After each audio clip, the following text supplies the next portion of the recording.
Alright, if you want a detailed explanation for the rules of this series, click on the video here to get the rules. Comes down to this: find 3 games to buy for $15 or less using sales, etc. for the week. Later on in the week, I will be posting individual gameplay videos if you need additional convincing to get these games. These sales in particular last until October 20th, so keep that in mind. You know what sounds like fun? A robot eating furniture simulator game. Oh, okay, hear me out. While Not the Robot sounds like a ridiculously absurd concept on the surface, what's present here is a very strong stealth-based game with randomly generated levels and a bunch of replayability. And it's on sale for 90% off and 99 cents this week, which is a ridiculous deal for what you'll get out of it. While I've only played a few hours of it, the game makes for a tense atmosphere as you chomp away at the furniture around you, hoping to make your target and get to the end of the level. What's interesting about this game is the stealth mechanic and the need to eat the furniture. For you see, that very same furniture is what guards you from several of the hazards you will run into during your playthrough. Every level you have set goals you have to complete. You will have to eat X amount of furniture, but you may also have to hit a sequence of markers or tag all on the enemies in the stage as well. The variety here is done reasonably with the core mechanic of eating always present, but making variety in how you attack the courses as well. You will grab powers along the way, such as being able to go invisible, digging through the normally not eatable removable walls, and even extra life in case you get into trouble. As with many games the repeatable type, you'll gain experience and unlock more powers and inventory slots to mix up the gameplay even more. What's done well here is the randomly generated dungeons along with the furniture eating mechanic. You see, against the sentry guns and lasers that are present, you will use the furniture to hide and shield yourself from the hazards, but you will also have to eat that same furniture, and so you have to be careful about what you eat and what you don't. Sure, I can eat everything in the room, but if I have to go back in there while a sentry bot is patrolling, I'm practically screwed. It captures an element of resource management. What items do I leave untouched in the room for the time being, to give myself an escape if I need to? Do I leave them up and hope to grab them in a mad dash to the finish? What's also really well done here is the enemy AI. It does not travel in a particular pattern, at least not from what I've seen, as it's willing to double back in ways that make sense, but not in ways that seem unfair. The sentries in particular are what make the game so tense and exciting, as you sit there wishing over and over again for the sentry to make its way down a hall so you can sneak past. It also is getting the ability to add custom maps and challenges to share, although I'm not exactly sure how yet. Normally, I'm not a fan of stealth games. Where stealth games shine for me is reasonable tension. Not the Robots does this brilliantly. Every time you're in a tenseful situation, you are kicking yourself on how you got into it. Other games can do that poorly, giving a character a situation that they haven't learned to deal with yet, or nothing they could have predicted or guarded against. But not so with Not the Robots. Even the unpredictable AI can be dealt with as long as you leave yourself holes to wiggle out of, but if you don't, you'll be running for your life repeatedly. Next is a game that several people have already played, as it's been featured by several prominent YouTubers over the past year. No Time to Explain, developed by Tiny Build Games, is a different kind of platformer, and is currently available at 75% off at $1.24 on Steam. The basic story revolves around yourself in the future visiting you and indicating that you must help save the world. You'll go through a variety of timelines and alternate universes to do this. The comedy of the cutscenes does help the story a lot, and while it's not a genre-bending story of any sort, it helps in setting up the atmosphere in the game. I am you from the future. There's no time to explain. Follow me to— Oh, Christ! Ah!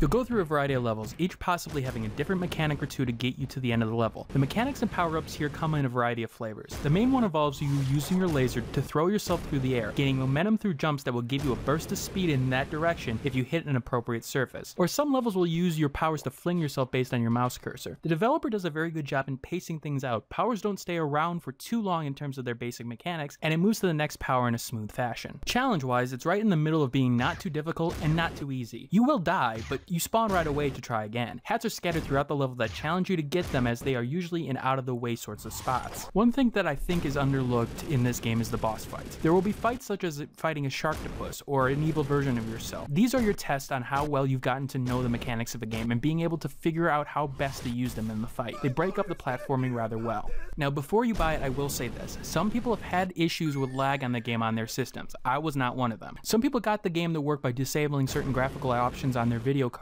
so take that into account. I also found that windowed mode was a little bit more problematic than full screen mode for myself. They are working on a port to the Unity system to be done at the end of the year, and all owners of the game will get it for free. Honestly though, I never really ran into a huge problem with it. Finally, let's hit one of the titles that I didn't pick up on the sale, considering I already had it for the console, but a great game nonetheless. BulletStorm, made by People Can Fly, the creators of the Painkiller series, is a dumb yet awesome FPS with a great single player experience. What separates BulletStorm from other first-person shooters is the reward system It brings back the stupid kind of fun that games like Painkiller created, killing waves of enemies but having a blast while doing it. The story's nothing to talk about, it's a pseudo-revenge, save-the-people type of story that has been done before. The dialogue is laugh-worthy at times, although it's straight-up macho type of dumb humor. While I will admit, at times it made me laugh and cringe at the humor of the situations in question. It's only a backdrop for the game and its shooting mechanics. Your run-and-gun mechanics are here, although there are several things that make these games stand out to me. First of all, one of your secondary weapons is referred to as the leash. Consider it an electronic whip that can grasp on the enemies and pull them toward you,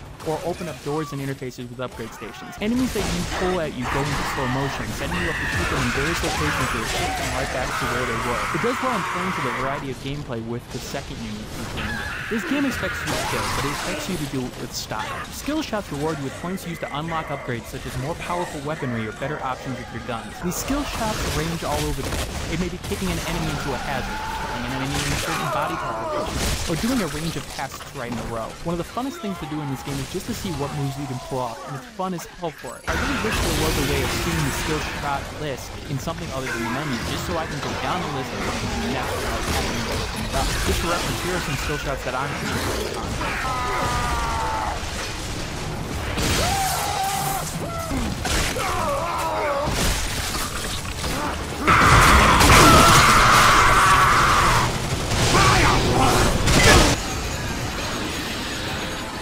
Everything in terms of combat, in terms of your abilities, work so well together. Your basic abilities such as being able to run and slide at your enemies and kick them in the air, which helps in not only making combos, but getting around the battlefield as well. Your weapons all have unique abilities, such as the sniper rifle that lets you control the bullet's trajectory, or a flail gun that launches 2 explosive balls that can wrap around an enemy and let you detonate them, or a cannonball launcher that can launch a bouncing, exploding cannonball of doom. Each of the weapons have individual challenges and such for them, and feel reasonably varied between them. For example, use the sniper rifle to fire and hit someone other than your original target, or using the flail gun to wrap around the enemy's head to create an exploding gag. The combinations are all over the place, and really helping keeping each encounter as fun as you want to make it. It's good old stupid fun, and changes the pace from other modern day games. Grab it if you haven't touched it. Hey, thanks for watching. If you have a chance, leave some feedback and comments below. If you liked the video, hit that like button. And if you want more content like this, hit that subscribe button. This is Dragnick signing off, hoping that gaming brings as much fun to you as it does for me.